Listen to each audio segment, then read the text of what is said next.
So in this video I want to give you a couple strategies that I use to cleanse the digestive tract. Now when it comes to cleansing and cleanses and detoxing the body, oftentimes people automatically think it has to be really an aggressive, expensive, time-intensive, painful process.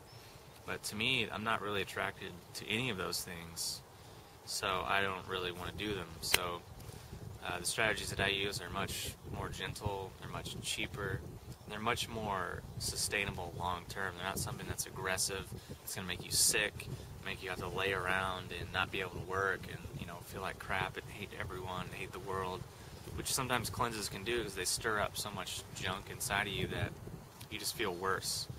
So I'm not really attracted to that. I mean, there's a time and a place, but the strategies I'm going to give you right now are much easier and easier to implement. So the first thing that I like to do regularly, maybe once a month, once every couple months, depending on how I feel, is called a saltwater flush.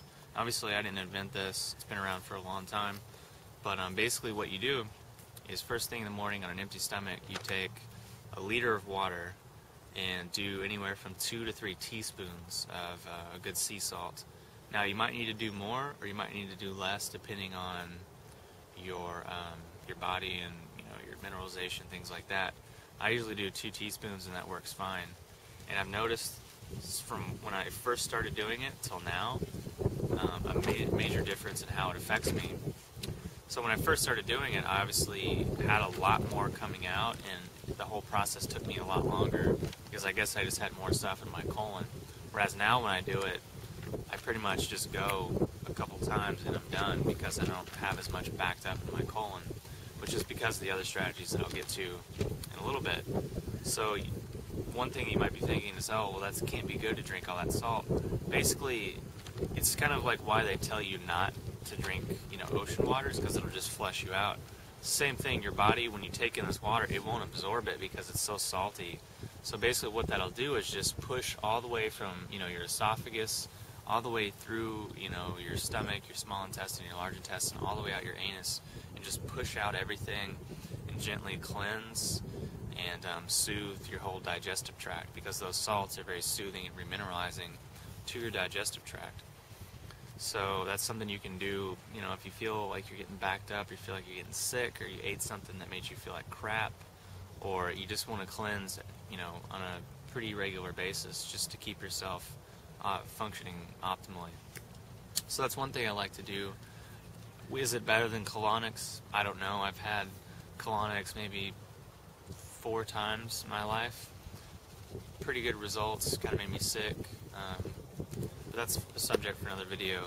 That's the first strategy. The second thing is more of a daily regimen, and it consists of fermented foods with every meal, as much as possible, and soluble fibers. So the first part, fermented foods, would be like sauerkraut, kimchi, kombucha, kefirs, yogurts, anything and everything that you're into, the more the better. I love fermented foods. I think it should be pretty much the staple, if not the foundation of our diet, because the bacteria form our immune system, form our blood, digest our food, and many other things. So the beneficial bacteria are awesome, and they'll eat up any junk or any toxins or any things that might be created by the digestive process. So it's good to have those in there. You can make your own at home for cheap, and it's really easy to do.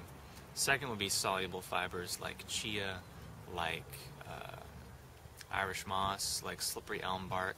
And these are things that when you take them in, bulk up in your digestive tract.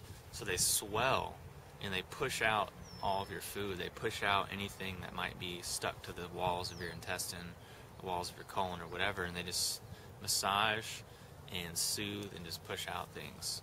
Whereas some fibers, say like an insoluble fiber, like what's in green vegetables or things like that, it's more of like a sandpaper kind of a fiber where you don't really absorb it, and it doesn't really swell up in water, and it just kind of like rubs on your intestines, and that can be a little irritating, especially over the long term.